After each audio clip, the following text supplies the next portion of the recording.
Hey guys, welcome. Delighted to have with me for the very first time David Wu of Unbound, an investment forum with a proven track record of economics, politics, and geopolitics. What is David Wu famous for? Well, he, like us, felt he was one of the few analysts that put down Trump to win in 2016. He put down a contested election in 2020, a very close yet contested election in 2020. And he actually, watch this, go Google it for yourself, has put forward the notion that he could see the possibility of a Trump assassination attempt or maybe a successful attempt. I don't know if that means we're done. But anyway, we'll find out in a second. Welcome to the show, David. Thank you. Thank you for having me. It's quite a lot of geopolitical and quite out there predictions for someone who's in macro strategy. I'm sure we'll get into the financial markets and the Trump trade. In fact, let's set you up for the first question. What is the Trump trade, and should people have great confidence in it? Yeah, it's actually funny for me to talk about the Trump trades because I actually coined the term, believe it or not. In 2016, I think it was in September, I was at the time the head of global rates and currencies research at Bank of America. And I said that I thought Trump was going to win. I thought there was going to be a clean sweep for the Republicans. And I thought that we were going to see expansionary fiscal policy as a result. And then from Economics 101, I said rates and basically in the dollar were going to head higher. So, actually my call on higher rates and higher dollar came to be known as the Trump trades in 2016. To me, it's a bit ironic that people are once again piling to these trades, in particular, the sort of, the higher rates trades lately, because again, the consensus is that while, 8 years later, Trump's going to win again, and that we're going to get once again a Trump basically led Republican clean sweep, and that Trump promised to basically cut taxes, and then therefore, stocks are going up because stock market like basically, lower taxes. And once again, bond yields are going higher, especially we're seeing steepening of the yield curve because people say, well, tax cuts means a bigger budget deficit. So I think it's actually very funny to me that for many people, Trump 2.0 would just be a continuation of Trump. So they think a rinse repeat in essence. Exactly. And yet I think the market cannot be any more wrong. Different. Yeah. I think in terms of understanding the similarities and basically differences. I've been doing this. I've been in the business of making predictions for 30 years. Okay. And to me, if I learned anything at all, is the fact that actually the starting point matters a great deal. Yes. Okay. And let me tell you this, 2016 and 2024 cannot be any more different. Yeah. Okay. Now, let's take an example. Let's just take the U.S. budget deficit as an example. In 2016, U.S. budget deficit was 3.2% of GDP. Today, in 2024, the year's not over yet, but, right now, the Congressional Budget Office is forecasting the budget deficit this year to reach 6.7% of GDP. Now, if you think about this, Trump 1.0 was preceded by 4 years of fiscal tightening under basically Obama's second term. Whereas if Trump were to get reelected in November, okay, his second term will be preceded by massive fiscal excess under Biden. To put it in plain, basically language everybody can understand the show. If Obama gifted Trump a free lunch, if Biden were to lose this election, he will be leaving Trump with an empty fridge. Okay. Now, even Trump gets it. This is why, think about, this is why what people need to understand, even if Trump were to win, and even if the Republicans were to achieve another clean sweep, there's going to be a massive fiscal constraint on the next, basically, government. And this is why, despite the fact Trump is talking big about tax cuts on the campaign trail, he's not really saying anything more than he's going to make his 2017 tax cuts, which are set to expire at the end of 2025, permanent. He's not saying any more than that. Now, you might say, well, what does that mean? Honestly, I think 99% of Americans are not even aware of the fact that the low tax rates that they're enjoying right now, are temporary. Yes. So if Trump were to basically roll over these tax cuts, honestly, I don't think any American's going to feel richer as a result, or that they're going to feel that they need to go out and spend more. So from that point of view, I would say that the paper tax cuts that Trump is talking very big about, which he will deliver, I have no doubt, if he wins and clean sweep and all that, it's going to do very little to spur the economy. But it will still have to be paid for. Correct. The CBO right now is calculating that rolling over these tax cuts, okay, making them permanent, will add an extra $4 trillion to the U.S. budget deficit over the next 10 years. Now, that's a lot of money. Yeah. The question is, how will Trump and the Republican Party go about paying for this? Where are they going to find this extra $4 trillion? Now, of course, Trump has hit on, a beautiful idea in his mind, which is that he's going to apply a 60% tariff on imported goods from China and a 10% tariff on imports from everywhere else. Now, so the way he looks at it is like, I'm gonna make these tax cuts permanent, and I'm going to pay for it by basically levying a big tax on the rest of the world. Which, of course, is going to have big repercussions on inflation, because all that will happen is China will increase prices or do more importing through Mexico, which is probably the reason why we've seen the Mexican peso be 3 years in a row stronger than the dollar. And in actual fact, the consumer price index will go up faster on Americans, and it's inflationary, isn't it? Sure. That response. But let's even before we go there, let's think about this for a moment, because what is the real problem here? The problem is that today, China's share of U.S. imports has fallen so much so that right now only 13% of U.S. imports come from China. Yeah. This is why the 60-10% tariff scheme that Trump has in mind would only be able to raise $2.5 trillion over the next 10 years. Okay.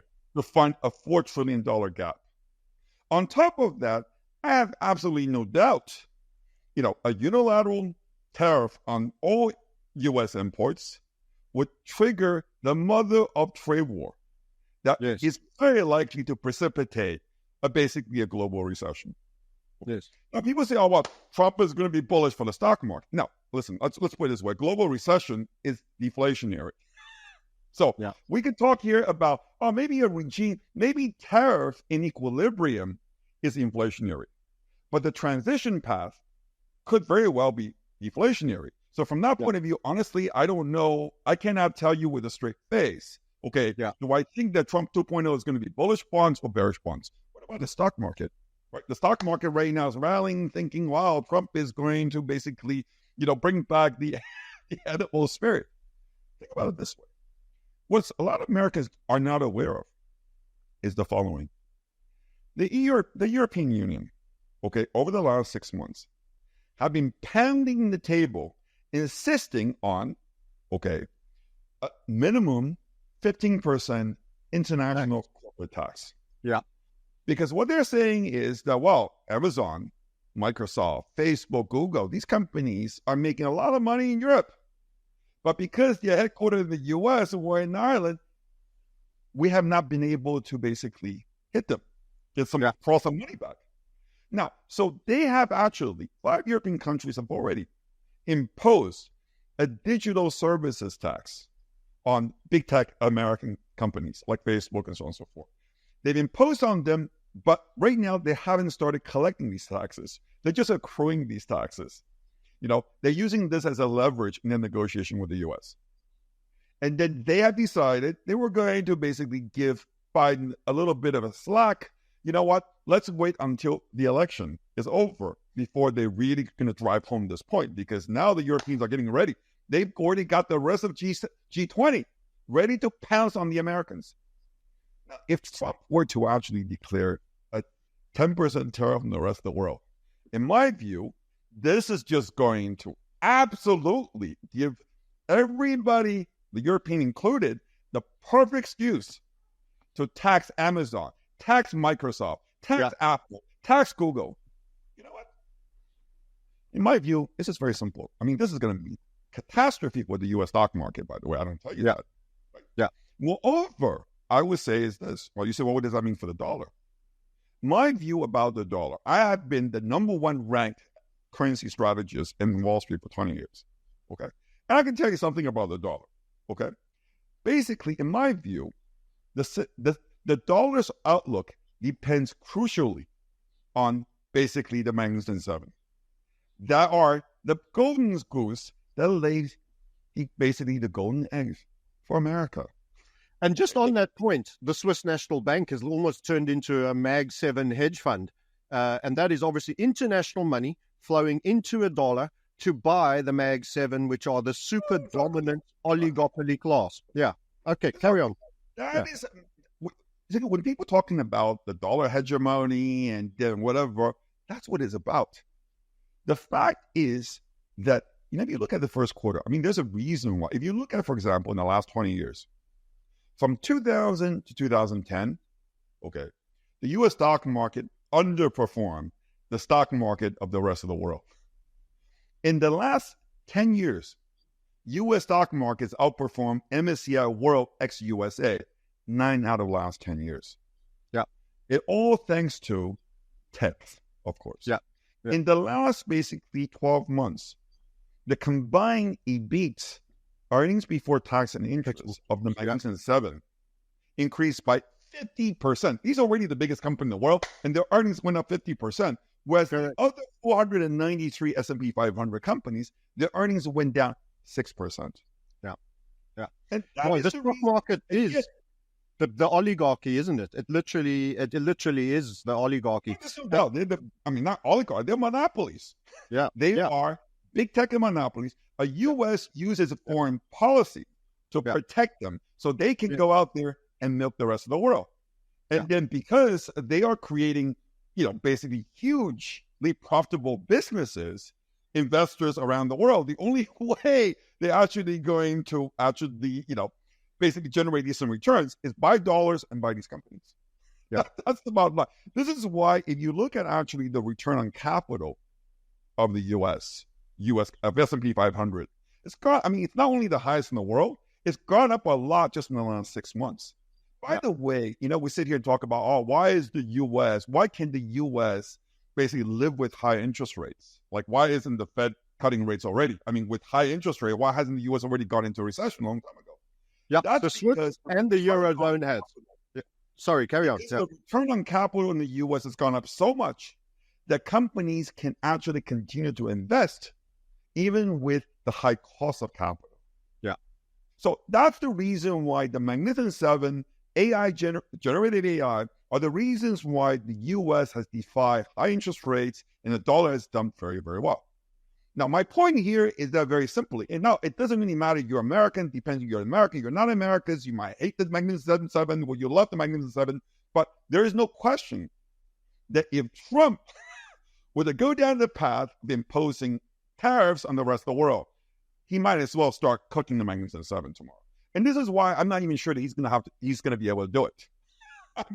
Let's put it that way. But be that as it may, what I'm just telling you is this. What I'm telling you is the following. People, and then what about Bitcoin? That's another good example, right? Like, everybody is piling the Bitcoin. Bitcoin has gone through the roof ever since, the assassination of Trump. Also framed as a Trump trade by many. Yeah. I still don't fully understand that because he's spoken this negatively. So, yes, please cover that. The reason is because, listen, Trump clearly is trying to appeal to younger voters, right? Yeah. This has been a big story about this election, which is that an unprecedented share of young people are now basically saying in polls that they're going to vote for Republicans voting for Trump because now Trump is cool. This is why Trump is basically like, wow, he's like, please, you're allowed. He actually takes Bitcoin for donation, okay? And I think, it's part about being cool. He's now doing his own NFT and so on and so forth. But one thing is very clear to me. There is no way. Listen, I have a lot of respect for Trump. I think he's good. Listen to me. I've been known as the biggest Trump supporter on Wall Street. Now, let me tell you this. There is no way Trump is going to sound bullish once he's in the White House. Because any president that is going to be facing this giant fiscal black hole, he's not going to want to encourage any alternative to the US dollar, whether it's the RMB or Bitcoin for that matter. So from that point of view, again, all these notions that, sell bonds because of Trump, because inflation's coming, or that buy stocks because Trump is going to cut taxes, or that Trump likes basically Bitcoin, let's go buy Bitcoin. Or for that, there's a lot of, we're basically buying energy stocks. That's the stupidest thing, actually. Because energy stocks are actually, Trump is actually very bearish for energy stocks. Simply because Trump, for sure, you're going to see much more drilling under Trump, which means lower oil price. And oil price is not going to be good for energy stocks. Yeah. So all in all, what I'm saying is that, I think, I've done this a long time. And forget about like retail. Obviously retail investors don't anything, but that's fine. But they because clearly there is information asymmetry between retail and Wall Street, right? Wall Street, if you think about this, is the big banks, and then Bloomberg, and then news, and then the big basic institutional investors. They're trying to basically keep the information from retail, right? That's fine. But so therefore there is this mystique, well, these institutional guys really know a lot. But the honest truth is, they don't know that much either.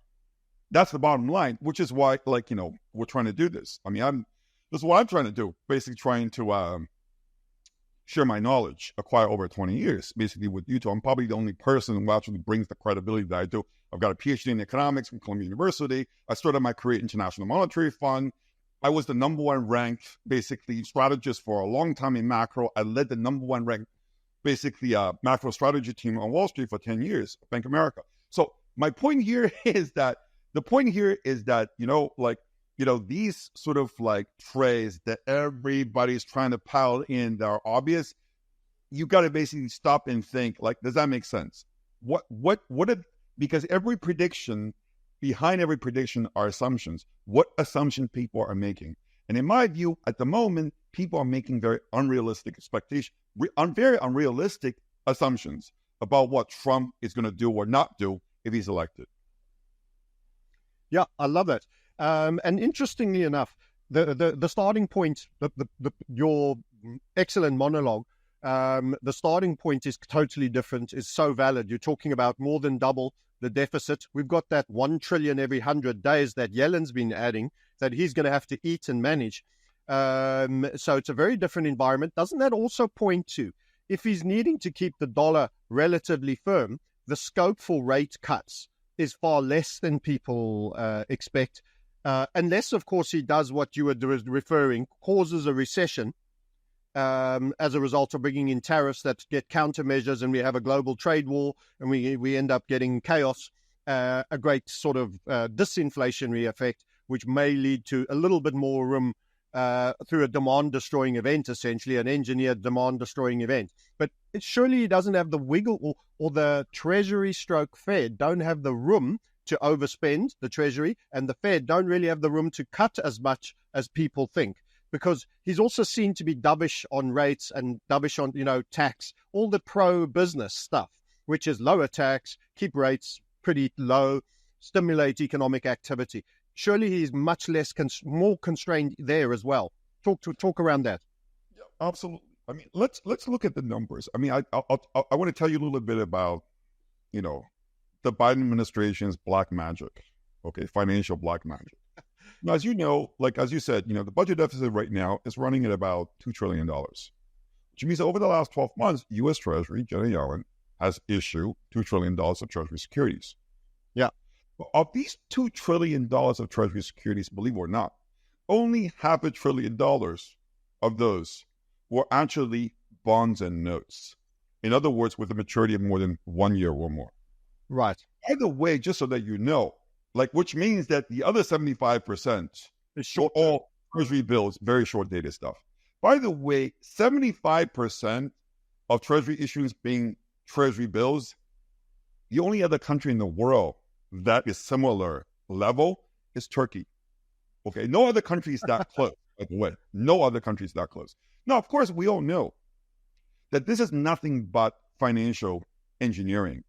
Yeah. Okay, being conducted by basically Janet Yellen by U.S. Treasury in order to cap long-term rates in order to get Biden reelected.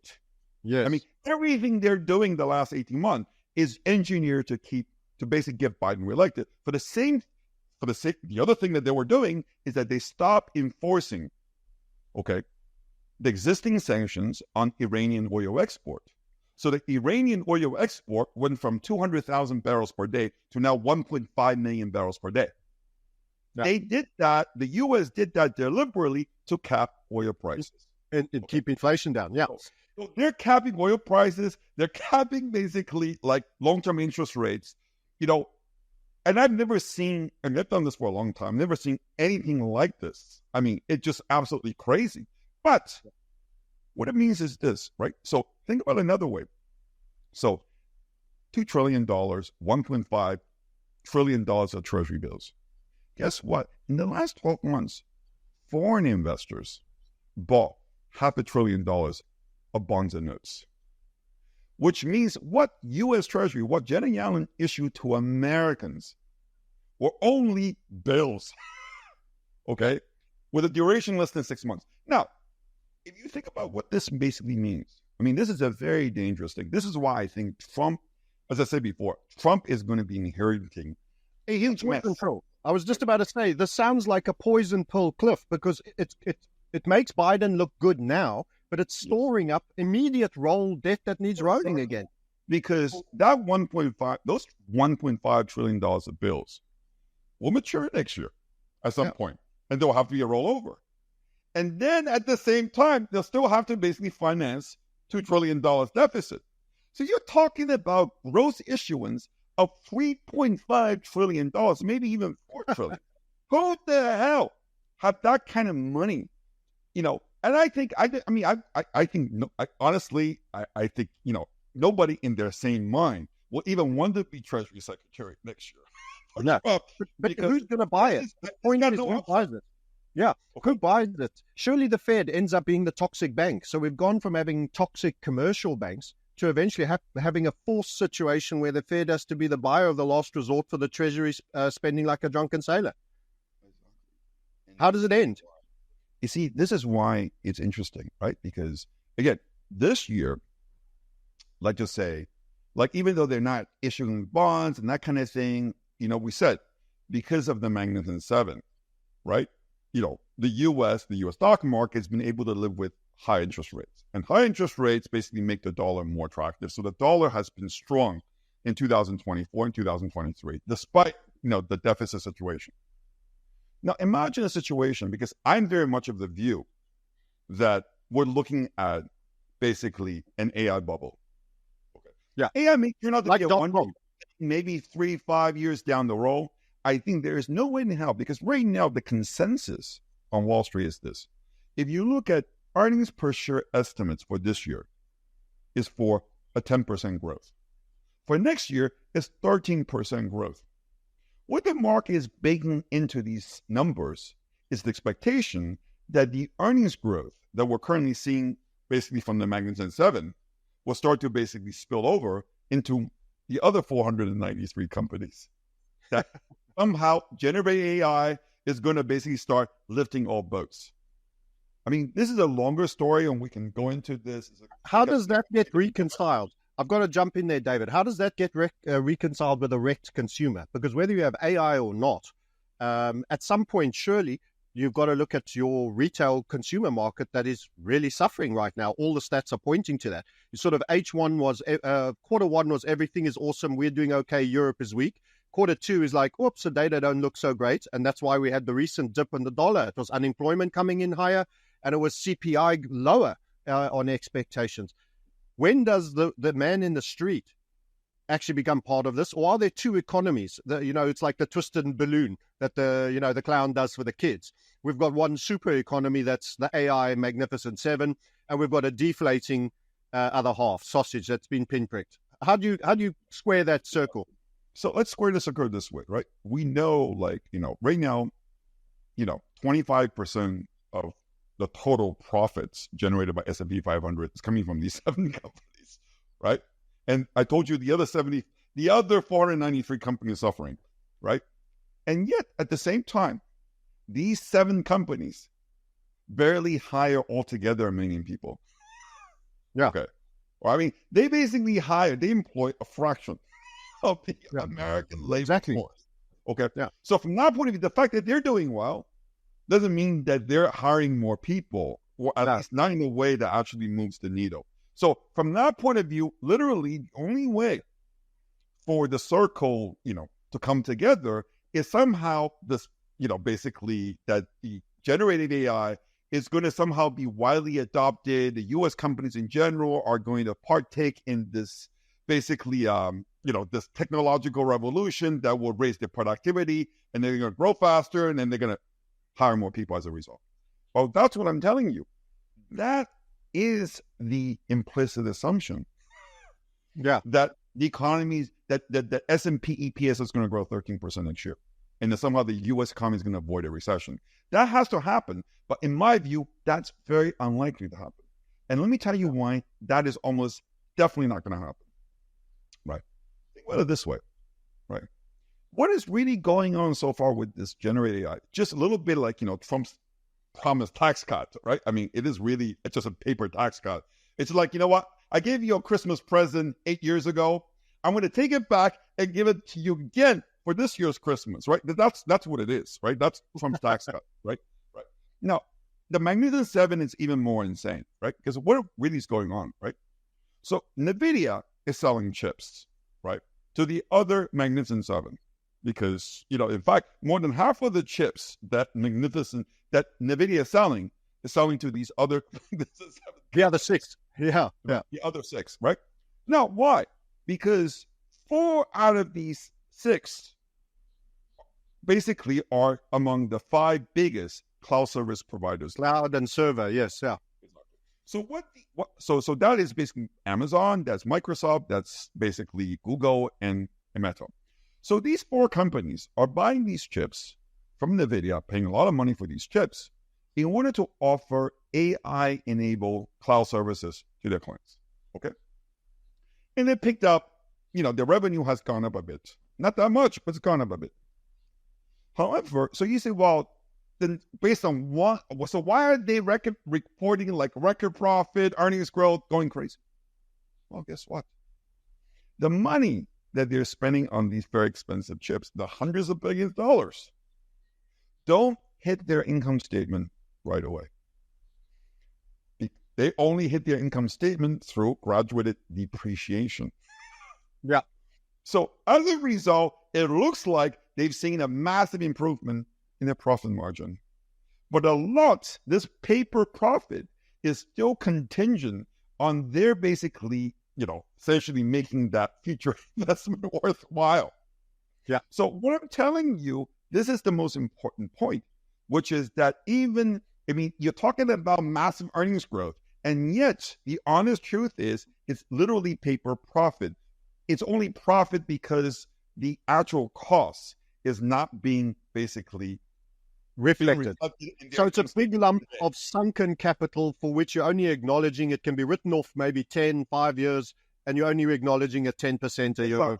Exactly. Okay. That's why whether this is going to be good investment, we have yet to see. We won't know for 5 years. Now, just think about everybody else. Now, for everybody else, okay, who are not going to be buying these chips because these chips are very expensive, who are going to be paying Microsoft or Google a subscription fee for accessing, let's just say, basically AI through their cloud services. Yeah. Now, whatever they're going to pay them, it's going to hit their income statement today. In other words, for these companies, unless AI immediately starts to raise their productivity, it's actually going to be a drag on their earnings and their profit margin. Yeah. So from that point of view, this is why I think it's very important for people to understand this, because there's a lot of voodoo out there. People don't understand accounting. They don't understand anything. They just thought, well, you know what? This is, 50% earnings growth, Magnificent Seven. But that's the reality. So what I'm telling you is that the point here is this. For the U.S., for Trump, the problem right now is if next year, if just any time, because what I'm telling you is that Trump is going to have to roll is going to basically find $3.5 trillion next year, even without any tax cut, nothing. Just based on the current trajectory, $3.5 trillion. He's going to struggle to find $3.5 trillion. And then if the whole AI bubble were to burst meanwhile, the U.S. stock market goes down, which means the dollar is going to collapse and the rate's going to go down. I mean, God, we're going to have a major economic crisis in 2024. And so from that point of view, I think that to me is the real Trump trades. What we need to recognize is that Trump is inheriting a poison channel economy that's propped up by financial engineering by the Biden people. Yeah. On top of that, just think about something else, which is equally challenging. Right. In the last 4 years, okay, the immigration agencies in the U.S. have recorded 8 million encounters with illegals at the U.S.-Mexican border. That means at least 8 million people made their way into the U.S. illegally. And something 20 plus are in. I mean, and then not to mention the fact that there are all these people that they did not encounter, therefore they were not recorded. So let's call it, I don't know, 12 million, 15 million, who knows what the number is. Now, if you look at Trump's, basically campaign agenda, right?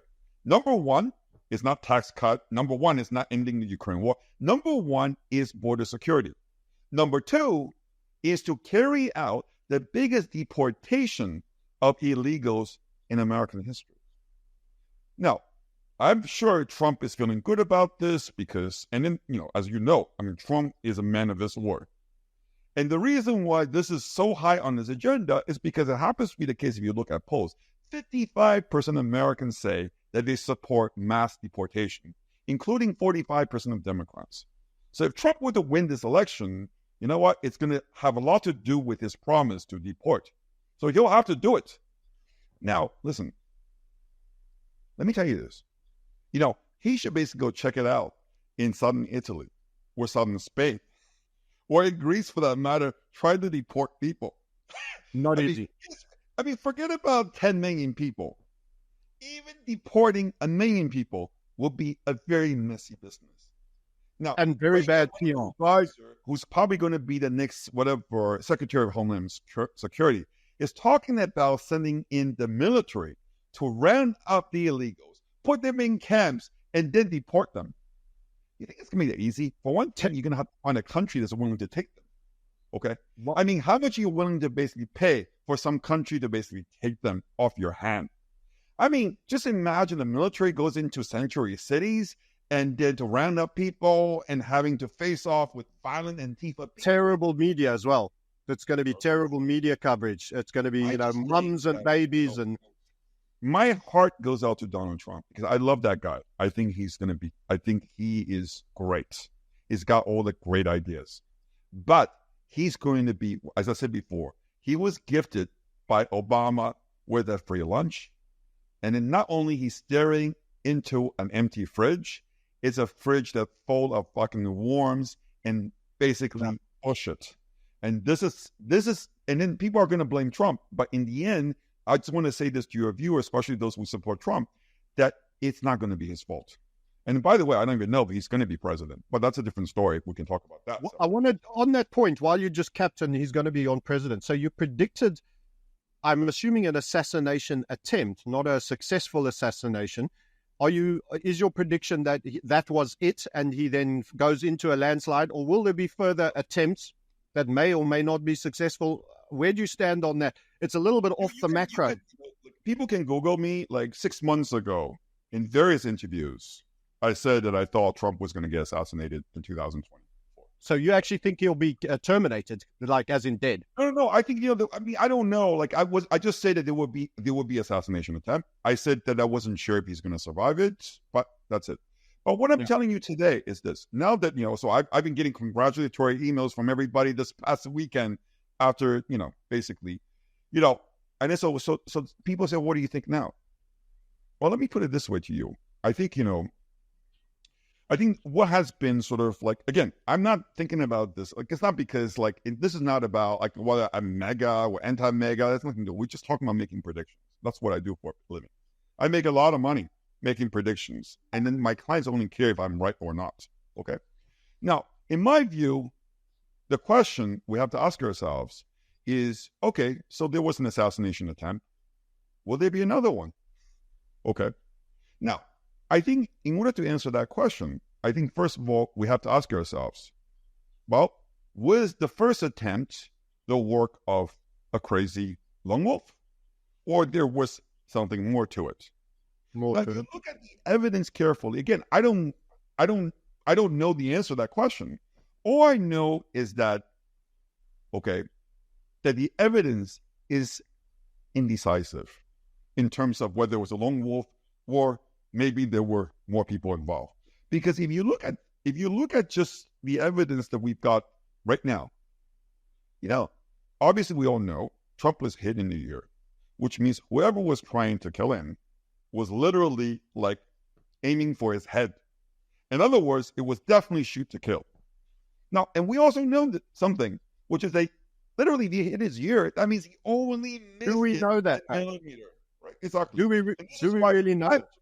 Exactly. David, that's the thing. 150 yards away, I would say the shooter is a very good shooter. Now, on top of that, we know that the shooter, for sure, did not have any military training. So he had nothing to do with the military. He didn't even own his own gun. He had to basically borrow his father's gun. So how did he manage to become such a good shoot? And then what? And this kid, besides shooting, he had to basically prepare everything in order to get on the roof to make sure he's not seen. I mean, listen, I live in Israel. I'm here right now in Israel. Like, I've been joking about this with some friends, which is, well, listen, this kid, if you had told me this was like Mossad, I can understand. Just some 20-year-old kid, it's impossible. I mean, basically, this is a professional job. Now, on top of that, it's almost too convenient that he's a registered Republican. Can you imagine he had been a registered Democrat? That would have made a lot of noise. How convenient it happened on a Saturday. Because if it hadn't happened on a Monday, Tuesday, Wednesday, Thursday, and Friday, the stock market would have gone down 10%. It had to happen, of course, on a Saturday. What I'm trying to say is that, I'm just assuming right now there's only a 50% chance that this was basically a crazed lone wolf, just happens to be very, very good at what he did as an assassin, okay? Which means there's a 50% chance, there is something more to it. The question then, therefore, is if there's something more to it, the people who were trying to kill Trump the first time around, would it try again? In my view, the answer is definitely, the probability is definitely greater than zero. Because, in fact, they almost succeeded. So why wouldn't they try again? Okay? And by the way, it's very clear that Trump himself thinks that they're going to try again. This is the reason why he chose J.D. Vance. Just think about this. J.D. Vance is a mini Trump. J.D. Vance adds nothing to the ticket to the extent that he's not going, he's a senator from a state where Trump is going to win by double digit anyway. He basically, another white male, he's not going to basically help bring on independents, women, blacks, Hispanics, nothing. He adds nothing to the ticket, zero in fact. The only reason why Trump is a very smart guy, okay? For Trump to basically choose him, it could only be one reason, which is Trump trying to send a message to whoever is trying to kill him. Guess what? If you kill me, you're just going to end up with another Trump. Okay? It's an interesting take. I think Trump is trying to discourage people from coming after him. But be that as it may, but again, this is the situation we're looking at. So this is why, to me, it's not obvious. And I can see a lot of people want to take him out. And I'm not even talking about basically progressives. Well, again, like when you playing detective, like in what I do for a living, I'm constantly looking for motive, right? People have to have motives, to do something. There are plenty of people with motives. Just think about this. U.S. is now spending $1 trillion on defense. Okay. The single biggest item, okay, for basically discretionary spending. There is a lot of money flowing there. In 2020, September 2020, 2 months before the election, Trump came out publicly attacking his generals, accusing them of trying to prolong America's foreign wars so that their buddies at defense contractors can sell more planes, more tanks, more bombs to get more people killed. That caused a total uproar in the defense establishment. I mean, do you think the defense establishment, including the defense industry, whatever, do you think they really want to see Trump return as commander-in-chief?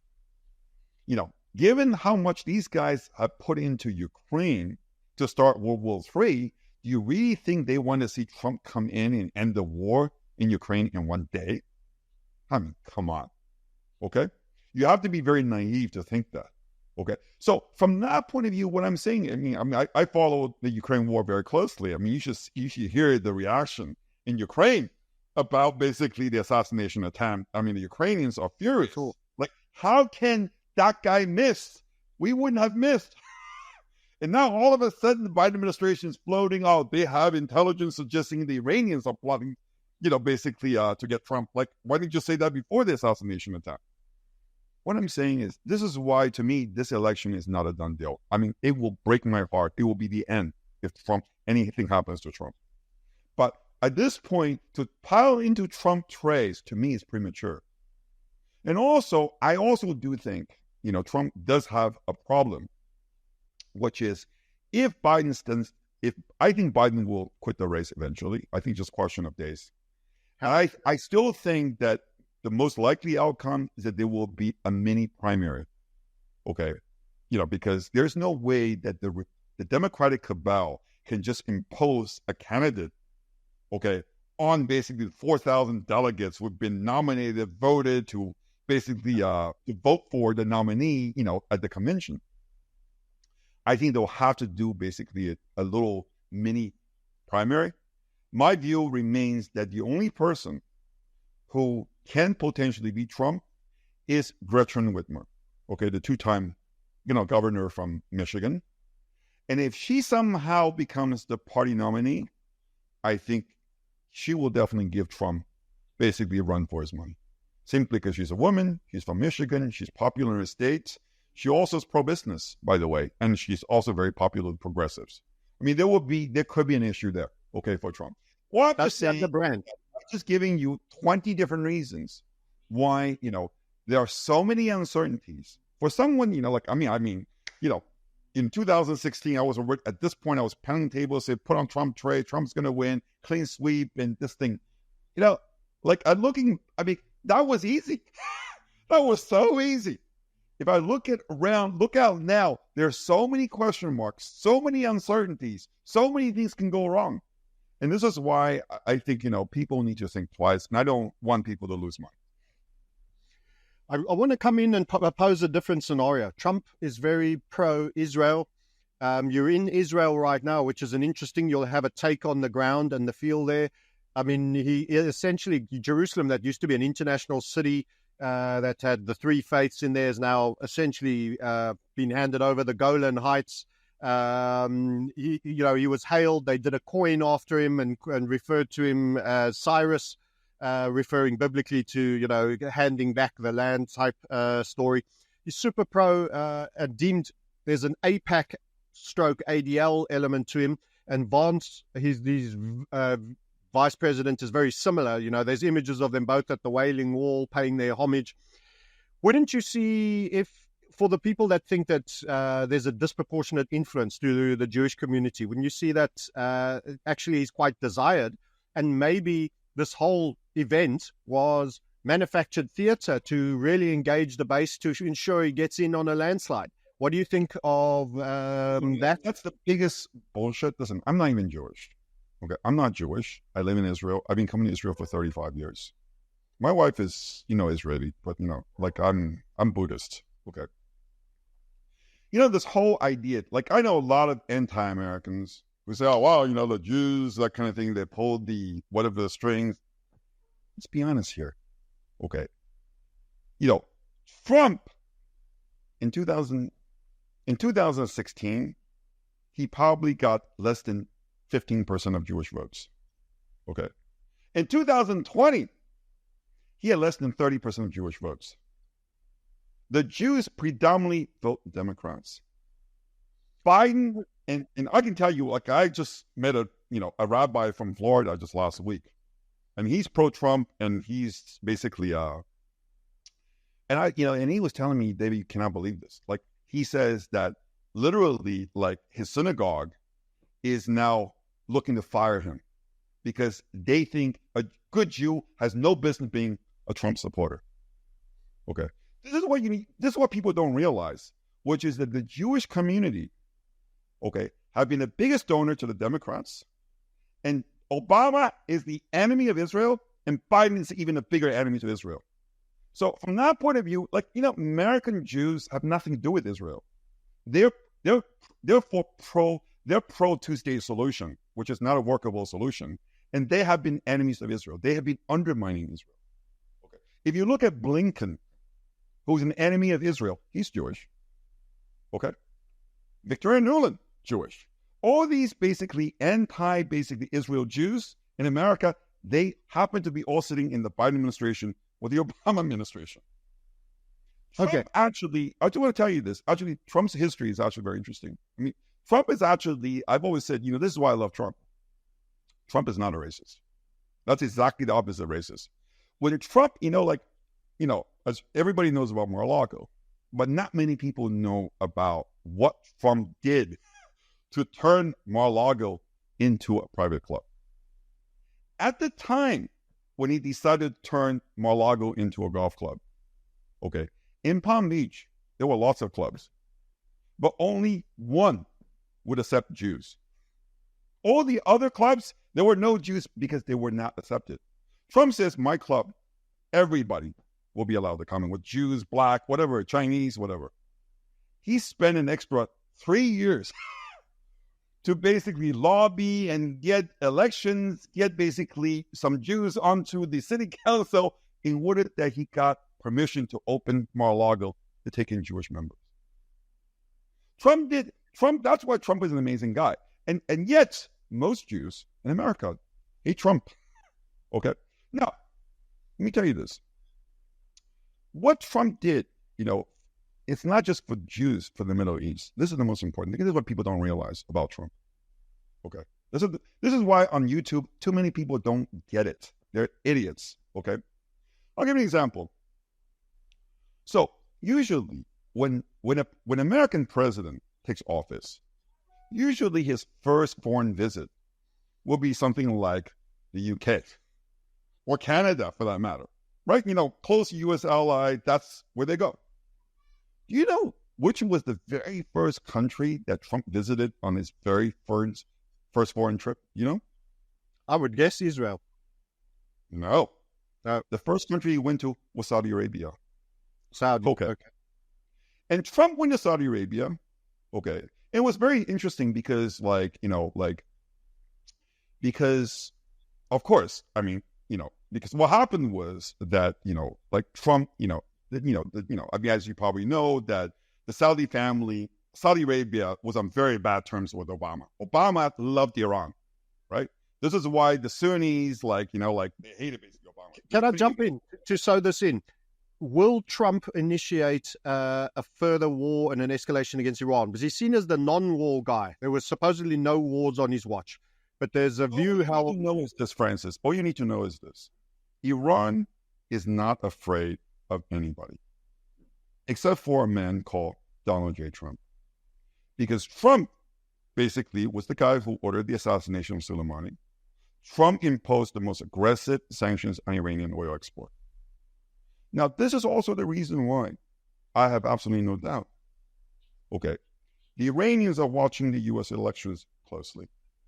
Now that they see Trump is basically leading by a big margin, what do you think Iran is going to do? In my view, Iran now has a very, very strong incentive to basically cross the nuclear Rubicon. We now know from IAEA and others that Iran is now only 1 month away. If they decide to go for nuclear immunity, it will take them 1 month to build 5 nuclear weapons. Okay. In my view, this is the biggest geopolitical risk of 2024. which is the possibility that Iran tries to get ahead of a Trump 2.0 by going for nuclear immunity so that they will be safe.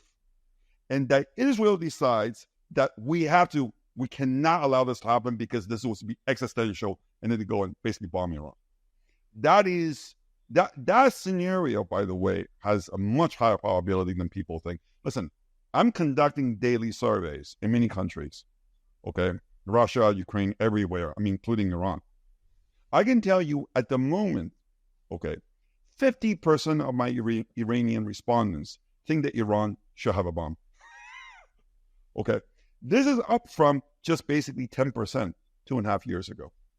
And the Iranians believe that Biden is so weak that they might actually get away with it. Okay? And that's why every election has consequences. In this case, the anticipation of a potential Trump comeback could potentially cause Iran to go for it.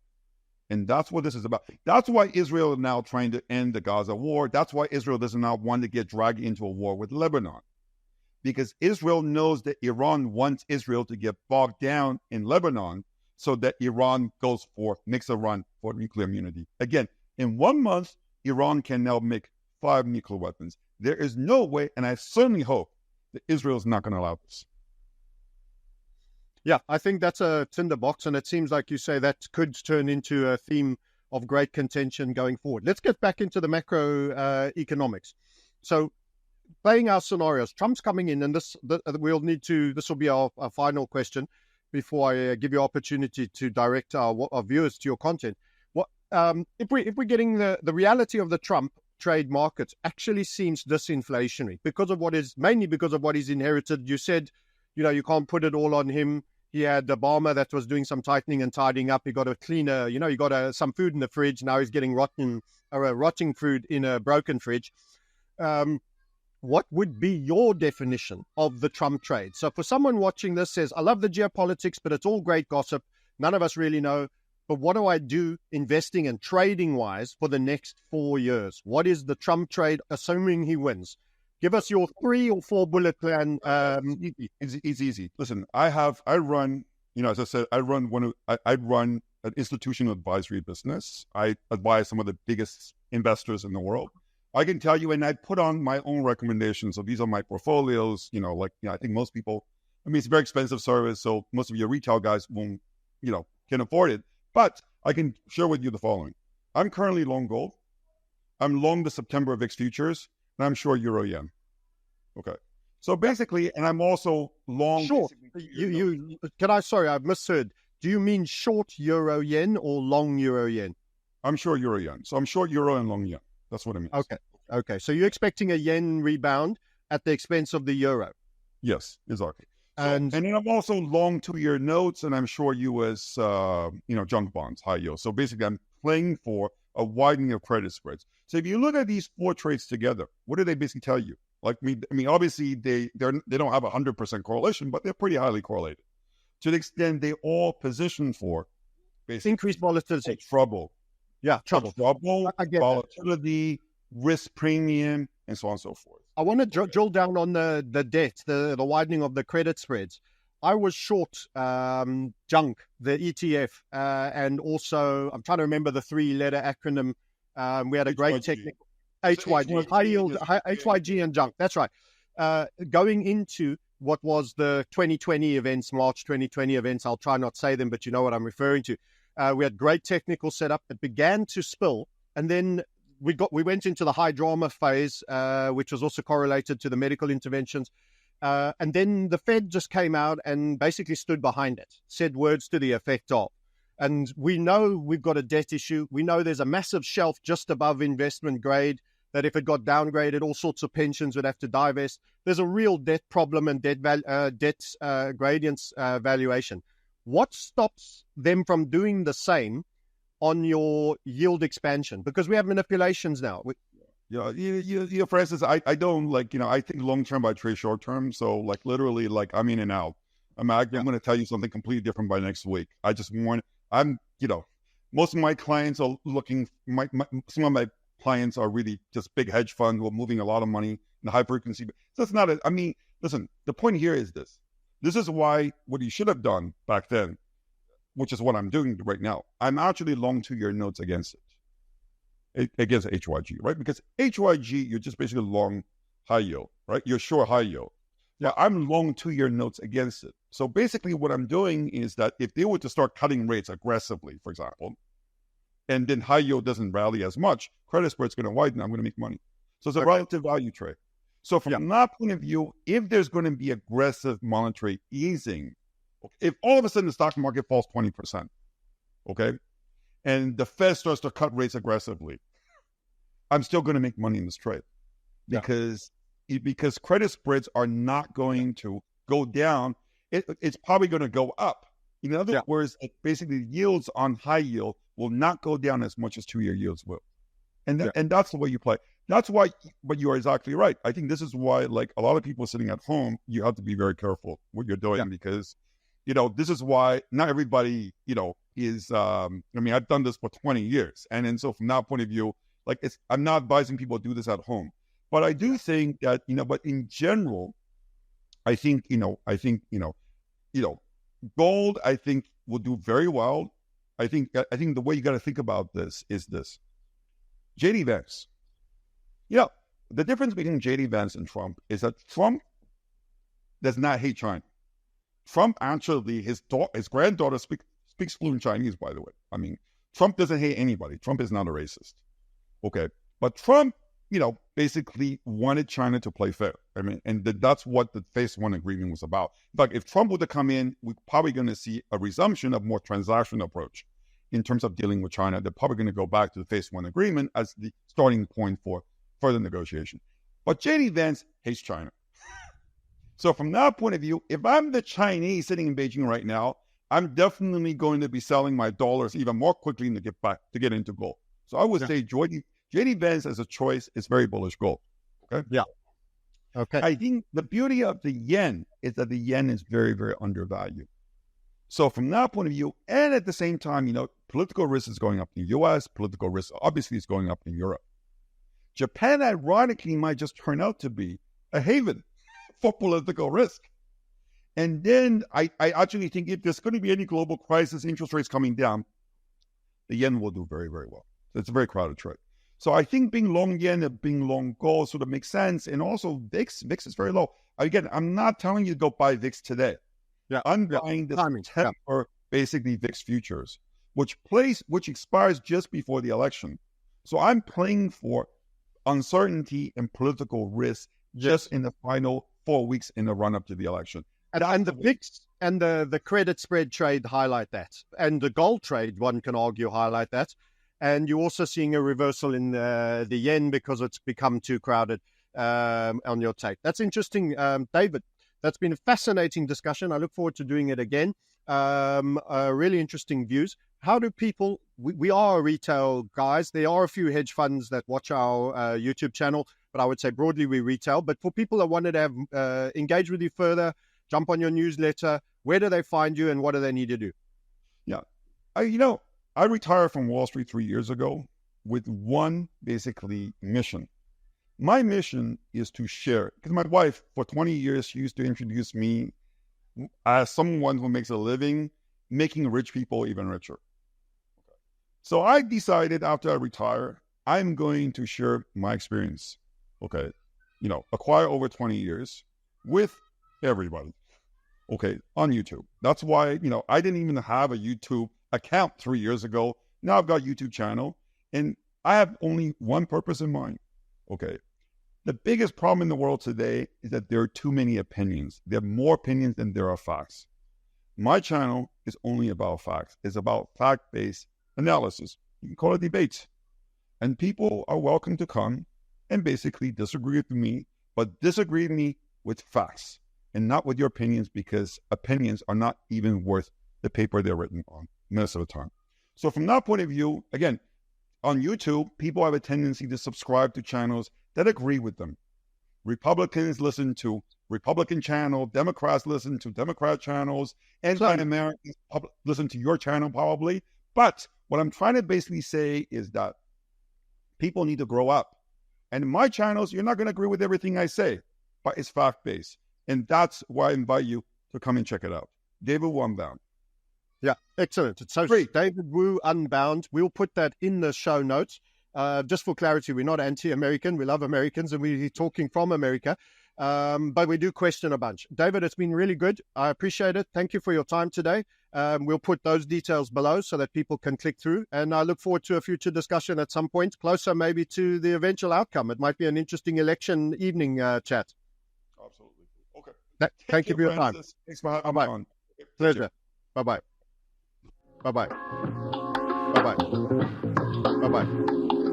Bye-bye.